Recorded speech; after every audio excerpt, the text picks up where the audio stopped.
समस्ते कथा होई निष्पत्ति नैथिलु जे पाहांती पहर को ही आमे सब बाहरी पड़िबा। ठंडा पागरे गाड़ी चलाई अनेक दूर जाई हेबो। दिन बढ़िले गरम भी हेबो एवं सेतेबेले गाड़ी चलाइबा को विरक्त लागिबो। मोर 4 जण सांग आउ मु मिसी कलिकता बुली जिबा पई योजना करिथिलु। भुवनेश्वर रु कलिकता बेसी दूर नुहे, मात्र 500 किलोमीटर। घंटा पिछा 50 बेगरे गले भी 10 घंटे पहुंची हेबो। बंधु मनोज जी की नुआ गाड़ी किनी थाए से कहिला राति 3टारे बाहरी पड़िबा, दीपहर बेलू कलिकतार जाई लंच करिबा। समस्तक मन को योजना ठीक लागला। बाइक नहीं दूर जगह को जिबा आम मानकर अभ्यास थिला। शनिवार और रविवार छुट्टी, सेतेबेले आमको सोमवार भी छुट्टी मिलिथिला, तेणु यही योजना करथिलु। शुक्रवार राति बाहरिले शनिवार दीपहर बेलू पहुंचबू। होटेल नहीं जिनिस रखिदे कलिकतार किछि किणाकिणी करी बुलाबुली करिबू। पुणी सोमवार सकाळु सेठू बाहरिले संध्या सुधा भुवनेश्वर रे हाजर। संध्यारे आमे सब गपसप सारी घर को फेरी निज निजर बैग आउ अन्यान्य जिनिस रेडी कर दे सोई गलु। मते राति आदौ निद लागु न थाए। मु सोई गले मते अलार्म घंटार शब्द भी शुभेनी, तेणु काले सोई पड़िले असुविधा हेबो भाबी भाबी 12:30 पर्यंत निद हेलानी। तापरे बसी टीवी रे चैनल बदलाई देखु देखु केतेबेले 2टा हो गला जना पड़िला नाही। मु सेतेबेले पोशाक पत्र पिंधि गाड़ी चलाइबा जैकेट ग्लोव्स पिंधि देई गाड़ी रे मो बैग लगाई बाहरिबा पई रेडी हो जाइथिली। घरु बाहरिबा बेलकू 2:30 भी होई नथिला। समस्ते प्लान करिथिलु जे पूरी रोड छकरे एकाठी हेबा, सेई दिगरे गाड़ी बढ़ाइली। आम साही भितरु बाहरी आसीबा बेले ठंडा पवन बाजी मते भारी अलसुआ अलसुआ लागुथिला। हाथ पाद मध्य अबस अबस लागुथिला। जेहेतु रातिरे निद होई नथिला, तेणु ठंडा पवन बाजिले टिके टिके निद भी लागुथिला। एई समय चिंता करली चा कपटीए पकई देले निद भांगी जिवो। हेले एई समय चा मिलिबो कोठी? स्टेशन छक आडे गले हुए तो मिलिबो, हेले से आडे गले समय नष्ट। एणु मु फायर स्टेशन रोड रे बरमुंडा निकट रे हाईवे को बाहरिबा पई गाड़ी चलाई जाउथिली। रास्तार किछि कुकुर एणु तेणु सोई पड़ी थांती। दूर रे एम्बुलेंस जिबार शब्द भी सुना जाउथाए। एई समय रे बरमुंडा निकट को होइगला परे दूररु गोटिए दुकान खोलिथिबा देखागला। मने मने भाबिली कड़ा चा टिके न मारिले हब नाही। सेई आडकू गली। आगरु केबे भी सेई दिगरे मु जाई नथिली। दुकान पाख हेउ हेउ देखिली सानो दुकानटीए। भितरे थुरुथुरिया बुढ़ा लोकटीए बसछि। मुहरे कौनसी प्रकारर भाव देखा जाउ नथिला। पचारली, मौसा चा टिके हेबो कि? से किछि उत्तर न देई गोटिए पेपर कप रे चा ढाली दे मो आड़कू बढ़ाई देले। मु सेई मुह अंधार जगार ठिया होई चा पिउथिली। हाईवे ऊपर लागिथिबा आलोक खुंटीरू अल्प आलुओ से आड़कू आसुथिला। दुकान भितरे भी छोट लंठनटीए जळुथिला। आजिका जुगरे किए से लंठन जाळे? जा हेउ मते तो चा मिली जाइथिला। चा पी देबा पर टिके फुर्ती लागिला। पेपर कपटा सेई सामने थिबा डालरे पकई देई गाड़ी रे बसी पूरी रोड आड़कू बाहरिली। घंटारे देखिले समय प्राय 2:40 हेलाणी। एई समय रे बंधु मनोज जयदेव विहार छकरे देखागला। से भी बाइक राइड पई अधिक एक्साइटेड थिला बोली ताकू निद होई नथिला। कथा हेहु कहली एई पछ चकरे चा पी देई आसिल। सेतेबेले मते मने पड़िला जे मु चा पीबा परे से दुकानी को पैसा देइनी। अरे हे भूल हो गला मु कहली। मनोज कहला कौन हैला, घरे कौन छाड़ दे आसिलु कि? मु कहली अरे ना, से दुकान रे चा पीबा परे टंका देबाकू भूली गली। मनोज कहला ठीक अछि, चल जिबा, बहुत समय अछि, से दुकान को जिबा, तू टंका दे देबू आ मु चा पी देबी। आमे गाड़ी पछकू बुलेई से दुकान निकट को आसीबा बेलकू दुकान बंद थिला। मते भारी खराब लागिला। बुढ़ा लोकटा एते राति रे मते चा पीबाकू देला, अथच मु ताकू टंका दे पारलेनी। मनोज कहला बोधुए से सोईबाकू चली जाइथिबो, चल आमे जिबा, फेरिबा दिन टंका दे दे। मु ता कथारे सहमत होई गाड़ी बुलाइबा बेले देखिली दुकान सामने थिबा मैला डाला भी सेठारे नथिला। दुकान बाहरे लुहा रड लगी चाबी पड़िथिला। सामनाटा सफा भी लगुथिला। कहली लोकटा भारी सफा सुतरा, एते कम समय रे सबु किछि सफा कर देई दुकान बंद भी करतला मात्र 5 मिनट। आमे गाड़ी नहीं आगो को बढ़िलु। ପୁରୀ ଛକରେ ଆମେ ଆଉ ଗୋଟିଏ ଚା ଦୋକାନ ସାମ୍ନାରେ ଠିଆ ହୋଇ ଅନ୍ୟମାନଙ୍କୁ ଅପେକ୍ଷା କରିଥିଲୁ। ଚା ପିଇବା ସମୟରେ ପଚାରି ଦେଇ ପଇସା ଆଗତୁରା ଦେଇ ପକାଇଲୁ। ଦୋକାନୀ କହିଲା, ଚା ପିଇ ସାରି ଦେବନି?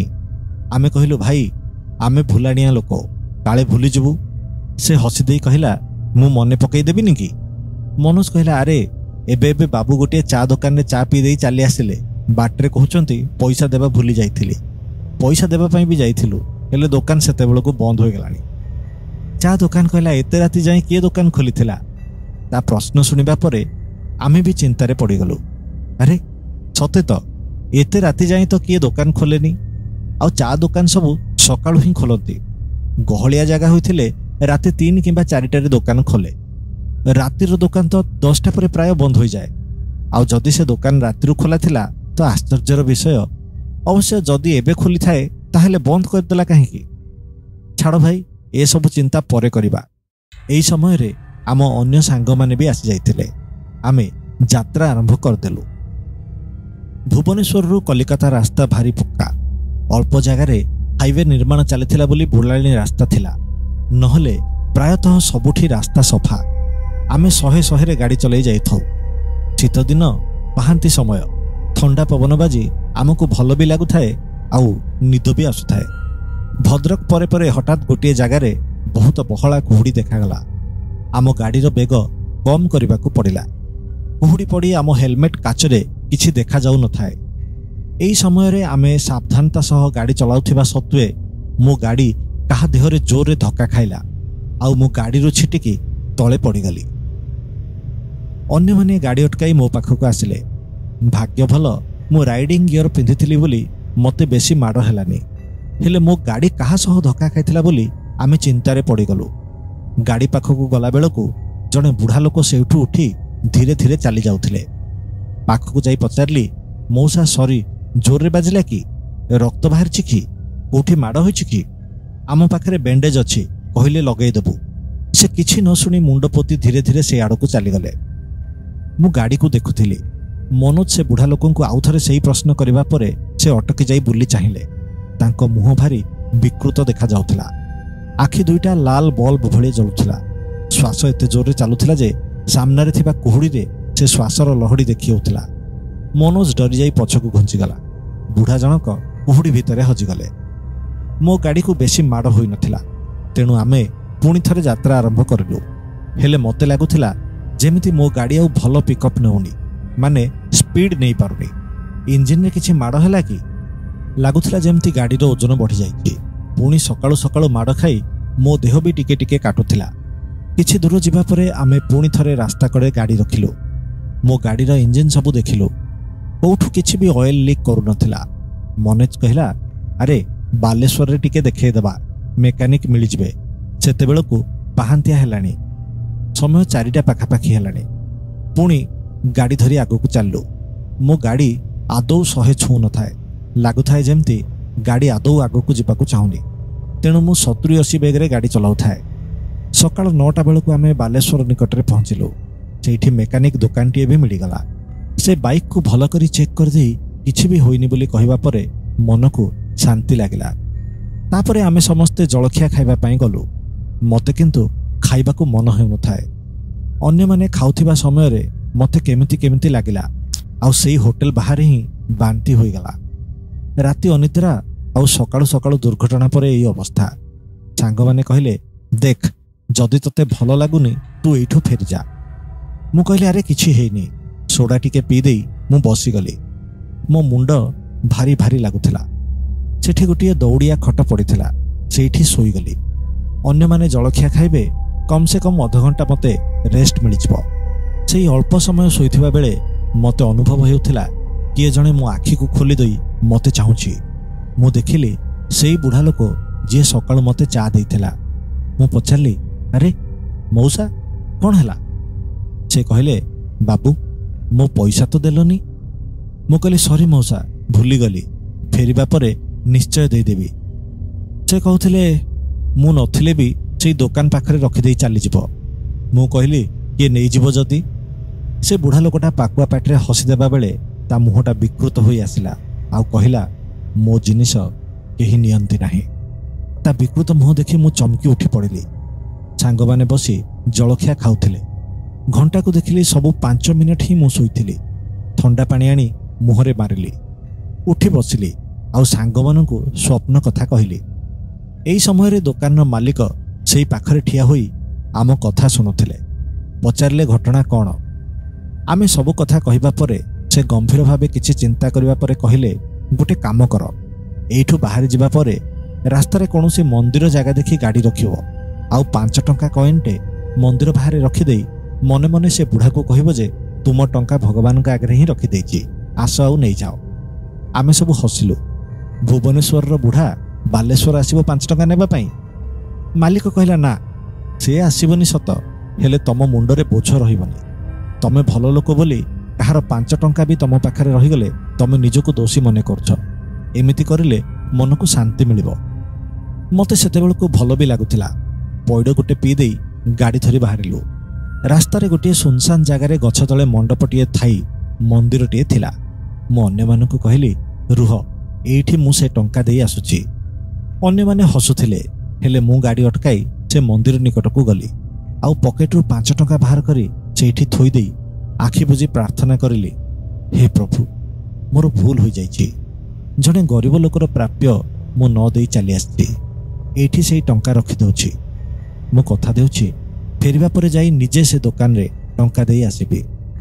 ମୁଁ ପ୍ରାର୍ଥନା କରି ଆଖି ଖୋଲିବା ବେଳକୁ ମନ୍ଦିର ସାମ୍ନାରେ ଥିବା 5 ଟଙ୍କିଆ ମୁଦ୍ରାଟି ନଥିଲା। ଆଶ୍ଚର୍ଯ୍ୟ, ମୁଁ ନିଜେ ତ ଏଠି ଥୋଇଥିଲି। ଏପାଖ ସେପାଖ ଦେଖିଲି। ମନୋଜ ପଛରୁ ପଚାରିଲା, ଆରେ କ'ଣ ହେଲା? ମୁଁ ନମସ୍କାର କରିଦେଇ ଗାଡ଼ି ପାଖକୁ ଆସୁ ଆସୁ କହିଲି, 5 ଟଙ୍କିଆ କଏନ୍ଟା ସେଇଠି ଥୋଇ ମୁଁ ମୁଣ୍ଡିଆ ମାରିବା ବେଳକୁ କଏନ୍ ନଥିଲା। ମନୋଜ ହସିଦେଇ କହିଲା, ଯା, ସେ କଏନ୍ ଭଗବାନ ସେ ବୁଢ଼ା ପାଖକୁ ପଠାଇଦେଲେ। ଗାଡ଼ି ଆଗକୁ ବଢ଼ିଲା। ଏହି ସମୟରେ ମୁଁ ଅନୁଭବ କରିଲି ସତେ ଯେମିତି ମୋ ଗାଡ଼ି ଆଉଥରେ ପୁରୁଣା ଭଳି ହୋଇଯାଇଛି। ଅଧିକ ବେଗରେ ବି ଗତି କରୁଛି। 100ରେ ମୁଁ ଗାଡ଼ି ଚଳାଇ ପାରୁଛି। ମୁଁ ସେ ଜଳଖିଆ ଦୋକାନୀକୁ ମନେ ମନେ ଧନ୍ୟବାଦ ଦେଉଥିଲି। ମୁଁ ମାନସିକ ଭାବରେ ବୋଝଗ୍ରସ୍ତ ହୋଇଯାଇଥିଲି। ତେଣୁ ମୋତେ ଏସବୁ ଅନୁଭବ ହେଉଥିଲା। ଆମେ କଲିକତା ପହଞ୍ଚିବା ପରେ କେମିତି 3 ଦିନ ବିତିଗଲା ଜଣାପଡ଼ିଲା ନାହିଁ। ସୋମବାର ଅପରାହ୍ନରେ ଆମେ ଭୁବନେଶ୍ୱର ପହଞ୍ଚିବା ପରେ ମନୋଜ ମୋତେ ମନେ ପକାଇଦେଲା ଯେ ସେ ବୁଢ଼ାକୁ ଯାଇ ତା ଟଙ୍କା ଦେଇ ଆସିବୁ। ମୁଁ ଗାଡ଼ି ଆଗକୁ ବଢ଼ାଇଲି ଆଉ ଫାୟାର ଷ୍ଟେସନ ନିକଟରେ ଥିବା ସେଇ ଦୋକାନ ପାଖକୁ ଗଲାବେଳେ ଦେଖିଲି ସେଇଠି କେହି ଜଣେ ସ୍ତ୍ରୀ ଲୋକ ବସିଛନ୍ତି। ପଚାରିଲି, ଏଠି ଜଣେ ମଉସା ବସିଥିଲେ? ସେ କହିଲେ, ହଁ, ଏଇଟା ତାଙ୍କ ଦୋକାନ। ମୁଁ ପକେଟରୁ 5 ଟଙ୍କା ବାହାର କରି ତାଙ୍କୁ ଦେଉ ଦେଉ କହିଲି, ଶନିବାର ପାହାନ୍ତିଆରେ ଚା ପିଇବା ପରେ ଟଙ୍କା ଦେବା ଭୁଲି ଯାଇଥିଲି। କଲିକତା ପଳେଇଥିଲି ତ, ନିଅ। ସେ ସ୍ତ୍ରୀ ଲୋକଟା ମୋତେ କିଛି ସମୟ ଚାହିଁବା ପରେ କହିଲା, ସେଦିନ ପରା ତମେ ଆସି ଟଙ୍କା ଦେଇଗଲ? ମୁଁ ଦେଲି? କେତେବେଳେ? ମୁଁ ଆଶ୍ଚର୍ଯ୍ୟ ହୋଇ ପଚାରିଲି। ସେ କହିଲା, 10ଟା ବେଳକୁ ହେଇଥିବ ପରା। ତମେ ତରତର ହେଇ ଆସିଲ, ଗାଡ଼ି ରଖିଲ ଆଉ ଦୋକାନକୁ ଆସି ମୋତେ ଟଙ୍କାଟା ଦେଇ ବାହାରୁ ବାହାରୁ ଚାଲିଗଲ। ମୁଁ ପଚାରୁଛି ତମେ କେତେବେଳେ ଚା ପିଇଲ ବୋଲି କିଛି କହିଲନି। 5 ଟଙ୍କିଆ କଏନ୍ଟେ ଦେଇକି ଚାଲିଗଲ, ସେ କହିଲା। ଓହ, ସେଦିନ ରାତିରେ ମୁଁ ଆସିଥିଲି। 2:30 ବେଳକୁ ବୋଧହୁଏ ଜଣେ ବୁଢ଼ା ଲୋକ ବସିଥିଲେ। ମୋତେ ଚା ଦେଲେ। ମୁଁ ଚା ପିଇବା ପରେ ଟଙ୍କା ନ ଦେଇ ଚାଲି ଯାଇଥିଲି। ସେଇ କଥା ଭାବି ଭାବି ମୋ ଦେହ ଖରାପ ହୋଇଯାଇଥିଲା। ମୁଁ କହିଲି। ସେ ସ୍ତ୍ରୀ ଲୋକଟା ଆଁ କରି ଚାହିଁଥିଲା। ମୋତେ ଗୋଟିଏ ଫଟୋ ଆଡ଼କୁ ଆଙ୍ଗୁଠି ଦେଖାଇ କହିଲା, ଏଇ ବୁଢ଼ା? ମୁଁ ଭଲ କରି ଦେଖିଲି ଆଉ କହିଲି, ହଁ, ଇଏ ହିଁ ତ ଥିଲେ। ସ୍ତ୍ରୀ ଲୋକ ଜଣକ ମୋତେ ପୁଣି ଥରେ ପଚାରିଲା, ସତ କହୁଛ? ଇଏ? ମୁଁ କହିଲି, ହଁ, ଇଏ ହିଁ ତ ଥିଲେ। କାଇଁ ଏମିତି କ'ଣ ପାଇଁ ପଚାରୁଛ? ସେ ସ୍ତ୍ରୀ ଲୋକ ଜଣକ କାନ୍ଦ କାନ୍ଦ ହୋଇ କହିଲା, ଇଏ ଆମ ଶ୍ୱଶୁର। 2 ବର୍ଷ ହେଲାଣି ଗଲେଣି। ମୋତେ ବିଶ୍ୱାସ ହେଉନଥିଲା। କ'ଣ ମୁଁ ସ୍ୱପ୍ନ ଦେଖୁଥିଲି? ସେଦିନ ଦିନ 10ଟା ବେଳେ ତ ବୋଧହୁଏ ମୁଁ ସେ ମନ୍ଦିର ସାମ୍ନାରେ ଠିଆ ହୋଇ ପ୍ରାର୍ଥନା କରୁଥିଲି। ହେଲେ ଏଇ ସ୍ତ୍ରୀ ଲୋକ ଜଣକ କହୁଛି ମୁଁ ନିଜେ ଦୋକାନକୁ ଆସି ଟଙ୍କା ଦେଇ ଯାଇଛି ବୋଲି। ଏଇଟା କେମିତି ସମ୍ଭବ? ଆଉ ମରିଯାଇଥିବା ବୁଢ଼ା ଲୋକଟା ମୋତେ ଚା କେମିତି ଦେଇଥିଲା? ଏଇ ସବୁ କଥା ଭାବୁଥିବା ବେଳେ ମୋ ମୁଣ୍ଡଟା ବୁଲେଇ ଦେଲା ଆଉ ମୁଁ ସେଇଠି ଚେତା ହରେଇ ପଡ଼ିଗଲି। ଚେତା ଗଲା ପରେ ମୋତେ ପୁଣି ସେ ବୁଢ଼ା ଲୋକଟା ଦେଖାଯାଉଥିଲା। ଏବେ ତା ମୁହଁରେ ହସ ଥିଲା ଆଉ ସେ ଧୀରେ ଧୀରେ ମୋଠୁ ଦୂରେଇ ଯାଉଥିଲା। ମୁହଁରେ ପାଣି ମାରିବା ପରେ ମୋ ଚେତା ଫେରିଥିଲା। ହେଲେ ସେଇ ଘଟଣା କ'ଣ ଥିଲା ତାହା ଆଜି ପର୍ଯ୍ୟନ୍ତ ଏକ ରହସ୍ୟ ହୋଇ ରହିଛି। ଆପଣ ଶୁଣୁଥିଲେ ଡଷ୍ଟି ଟେଲ୍ସ ଓଡ଼ିଆ ପଡକାଷ୍ଟ। ଯଦି ଆପଣଙ୍କୁ ଆମର ଏହି ଉପସ୍ଥାପନା ଭଲ ଲାଗେ ତାହେଲେ ଏହାକୁ ଲାଇକ୍ କରନ୍ତୁ ଏବଂ ନିଜ ବନ୍ଧୁମାନଙ୍କ ସହ ସେୟାର କରନ୍ତୁ। ଆମ ଚ୍ୟାନେଲକୁ ସବସ୍କ୍ରାଇବ୍ କରନ୍ତୁ। ଧନ୍ୟବାଦ।